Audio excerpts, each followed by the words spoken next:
Wait. Hi. Today we're going to be talking to Jeremy Hilton, and today we're going to be talking a little bit how you can utilize social media for your job search and some other social networking tips. So, Jeremy, can you tell me a little bit about yourself? Sure. I am a digital marketing professional. Been working at a digital agency in some respects since 2004, and I currently am a co-owner of a social media marketing agency called Side Door Social.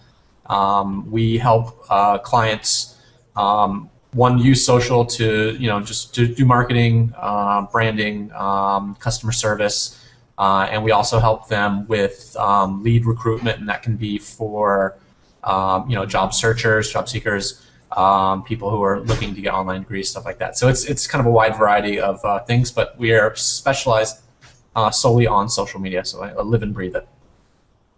So it's definitely important that they have social media skills coming to work for you. How about other people like designers, programmers, those that might not be just in the niche of social media, but in maybe the IT realm or other industries that social media is becoming more important? Why should they use something like this for job search? For job search, I think that, from what I've seen is social media really helps you to, if you're using it to augment your job search, it really can help you, one, to really discover opportunities that you might not have discovered through traditional means.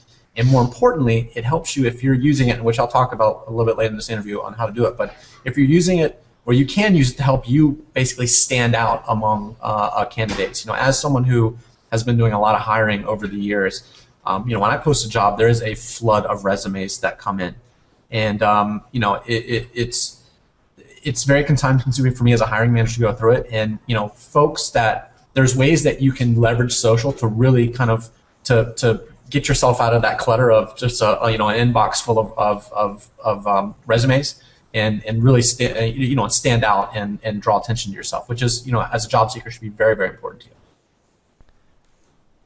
So another thing, how about those that are, hiring? I know you've hired people in the past, and you might be currently looking for employees. Do you ever, they might not post it on their resume. Do you go search for their LinkedIn account or Facebook account or Twitter account? Definitely. So I have a tool that I use that's a plugin for Gmail called Reportive.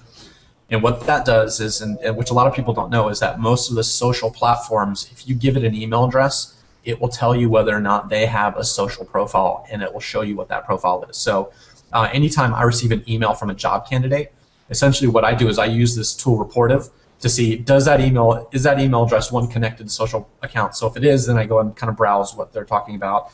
And if not, I'll do a quick Google search to see if I can find their name on Twitter and search through it. Because really it's the resume is the dog and pony show.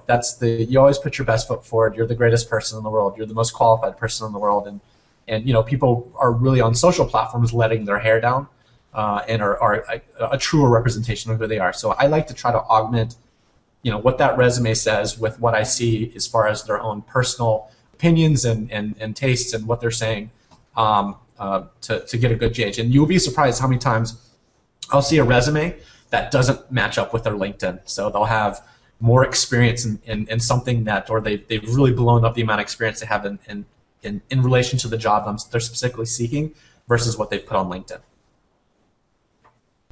So another great one, I guess, with that is you mentioned LinkedIn. What are some of the tools you think, main tools that students should really start learning more about and starting to utilize and create their profiles and create kind of a network in? What are those main social media and social networking tools? So for using LinkedIn for connecting, I think when you're thinking about what other tools are, what do you think are the main tools that students probably should be learning to use now? You mentioned LinkedIn, and of course we know that's a popular one, Sure. definitely. But what other kind of tools do you think? Yeah, LinkedIn obviously. I think that Twitter is a great resource a great tool to know, especially when you look at IT professionals. Myself, so while I run an agency and I do social media here, I started out as a developer at an interactive agency, and by trade I'm a software developer. So very often I am on Twitter looking for support. I might have a trouble, like, hey, this is not working. I'm doing this, and there's a ton of people out there who are willing to lend their time on Twitter, and it's a much quicker response than your typical forum that you might see. So it's there's a lot of support that goes on. It's very real time. So Twitter, obviously, Facebook, I think Facebook is important, but that typically it's more of kind of a closed garden. You're communicating with people that you know. So that's why what I really like about Twitter and LinkedIn is that it allows you to connect with people that you wouldn't have otherwise. I think those from a professional standpoint, those are probably, in my opinion, the most important. Now, how about such as joining groups and that? So, we connected through with you several times. I met you in person Mm-hmm. and met you in other places, but I've also connected with you several times on like Facebook groups, and now Yep. Google Plus has the new communities Yep. feature, and Mm-hmm. LinkedIn has their groups too. What are the benefits for those? The benefits are obviously it's a forum, right? You can go out there and you can really pose a question. People are very when they belong to a group, and it's very similar to a forum, but they're very, very willing to help. That's the main reason why they belong there is to really help and as from a professional standpoint, bounce ideas off each other. Give they might find a piece of research or an article that they found very interesting and relevant to the topic of that group and share it. So it's a great resource for learning, but it's also a great resource for sharing and for seeking help and providing help need be. It's a very they're little micro organic communities that they just, for me, in my personal experience, they provide a lot of value. Sounds great. Yeah, I definitely agree. I think it's a great way to connect and also just to ask questions or Mm-hmm. find out. Sometimes jobs are posted and things like that. Jobs, So absolutely. definitely. Um, what do you think are some different tips and tricks you could give? A couple maybe for potential people looking to start looking at jobs or building their kind of social network. So here's what I would do, and there's a number, and I'm looking back to a fellow that did some consulting with me not too long ago, and I was very impressed on how he really put his name out there and grabbed my attention. So um, what he did was and this is something that anyone can do. Facebook has great targeting parameters. So if you can buy Facebook ads for relatively cheap for a small group. So what he did was he bought Facebook ads targeting Orlando advertising executives, and basically had this ad that said "Hire me," and it had a picture of him and it had a link off, and that link took you to a Facebook fan page they had set up, which was a virtual resume. And so every day when I was logging into Facebook, I kept on seeing this thing saying "Hire me, hire me, hire me, hire me, hire me." I was like, okay, who is this guy? This is great. I'm intrigued. This is he's speaking to me in my language. So I clicked through. Here's his virtual resume. Learn more about him. And actually liked it, and he saw that I had liked it, and then reached out to me via LinkedIn to say, hey, by the way, I saw that you joined or you liked my fan page. Listen, do you want to meet, have coffee? We can talk a little bit about me, and he started the conversation there. So it was a very interesting way of using ads. Now he told me that on average he was probably spending about $1 or $2 a day for those Facebook ads because it was such a small group of people that he was targeting, Orlando. So for someone who's a job seeker now, you could, if you're searching for maybe a particular company or a number of companies that are in the area that would be a good fit for your skill set, target people who are employed at that, because actually that you can list your employer. So target people who might be employed at that company, or maybe they have interests that are relevant to your skill set, and then have an ad that says, hey, listen, hire me, or here's who I am, and it's a way to introduce yourself. I would also suggest really putting your resume in a fan page, so doing like an interactive resume. I've seen people who do Pinterest boards, Pinterest pages as resumes. You can do that. It's really it's a neat and different way because a resume that you get it's all text and it doesn't have a lot of personality. When you add that layer, that social layer, and that visual layer that comes along with social media, you can really show who you are, your skill set, shine, have your personality shine through because people hire people. Skills are very important, but at the end of the day, a person is hiring a person.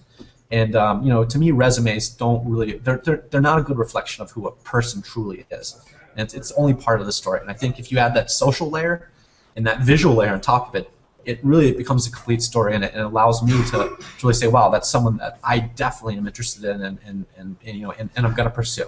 Instead of you pursuing me, I then start pursuing you. Yeah, I think those are all great advice and some good tips on kind of sticking out and being beyond the norm. Since Hmm. people are getting 200 to 300 resumes for some simple jobs that, especially right out of college, people are looking for. It's a tough market. Uh, Yeah, absolutely. And what's great about the social stuff is, if you buy the ads, that's going to cost you a little bit. But setting up these social media resumes, that's completely free. It's just your time, right? So it's not there shouldn't be a barrier to doing it. so, what do you think about blogging? So that's another avenue for people to kind of become an expert in a certain field or Hmm. show off their skills. Yeah, blogging is great, provided that you are willing to commit to blogging, right? So what I just described was something where you can do it and you have it set up and then you can utilize it. But if you're going to commit to a blog or use a blog to showcase who you are, you really need to make sure that you're following through and producing that content. Because if I go to your blog and I see that you haven't blogged in 4 months, I'm kind of saying what gives, what's going on, and I get it. Being a social professional, I understand that a lot of people stop blogging, but it's not a good representation of yourself to show a gap in blogging. So if you're going to do it, it can be very, very effective. It's a great way to talk about who you are, show how smart you are, really provide your opinion on things, especially as it relates to your profession and your skill set. Um, but make sure you keep up with it, and then also I would say make sure that um, if you're going to use this for job purposes, I think it's okay to have your personality shine through and talk, but avoid things that are controversial. Always put your best foot forward. Understanding that not everyone shares your same point of view, and sometimes employers should be very objective, but sometimes they can let that kind of stuff get in the way, and they might not hire you because they might disagree with your point of view on something that shouldn't and honestly matter. Definitely, I can definitely see that. Um, Yeah. so, are there any other kind of like parting advice you would give to someone that's currently maybe a college student now, hasn't got Mhm. into it? Some of the advice I know you've given, standing out is great things, developing those networks. How about a big part of social networking now is actually not just online, but also offline with meetup groups, tweet Mhm. ups, and other things. Mhm. Now, what can you say about those? I say go get your name out there. You're going to find, you know, so what I mentioned earlier is that people hire people, and that doesn't apply to a job search. So as me as a business owner, people hire my agency because they like me and they like the people here on their team, right? So going out there into those networking events, one, it's going to really help you to refine your social skills, how to really how to converse with people, how to listen really well, how to really be just present yourself very professionally and intelligently, and that takes practice. Not some people are gifted with the ability to just go into a room and talk to a bunch of people, but some people aren't. And if you're one of those folks who has a hard time talking to people or you're not sure what to talk about, go to these meetups, get there and talk to people. There's no pressure. No one's going to judge you. They're all there to do the same thing, which is really talk to people and practice their communication skills, and go to these things and just and use it as a way to really practice and practice practice. And because once you do that and you become a good communicator at those events, you're going to find that you're going to be a good communicator when it comes to a job interview. You're going to be a good communicator when it comes to participating on a team. You're going to be a good communicator when it comes to giving a presentation in your company. If you, for some reason, need to speak to someone in the C-suite, which is the CEO, CFO, the C-level folks, you're going to find that you have that confidence that you wouldn't have otherwise had. So it's a great learning area. Plus, you can learn a whole lot and meet some really cool people like I met you. Thank you. And I definitely have seen a great actually presentation, and I'll make sure to link to this class, is about called the Shy Connector. And it's talking about Okay, introverts and how they can connect with people using social media and some of those tactics you talked about, becoming sure. comfortable, present, having people come to you because you're the expert instead of you coming Yep. to them to talk. Any kind of parting last words or advice for the students? I would say do research, right? So, you're in school and universities are doing a great job of teaching stuff, but they can't teach you everything. And so what my advice is use what you've learned in a class here as a foundation, but always be out there on your own doing research, finding out new ways to do things. Be creative. If you have an idea about something, go and see if someone else has done it, and really test and learn, right? So don't be scared to try something out. And if it doesn't work, that's okay. You've learned a lesson from it. But I think the important part is when you're trying something out, always have, make sure that it's, there's no doubt as to whether or not this is going to tarnish your reputation or make you look really, really bad, right? So there needs to be some smartness behind it. But don't be afraid to test and learn and try new things. And you're going to find something that works one day and be really successful with it. Thanks, Jeremy. That's some great advice, and I'm sure the class really appreciated it. So thanks again, and we hope to chat with you some other time soon. Not a problem. Thanks, Josh.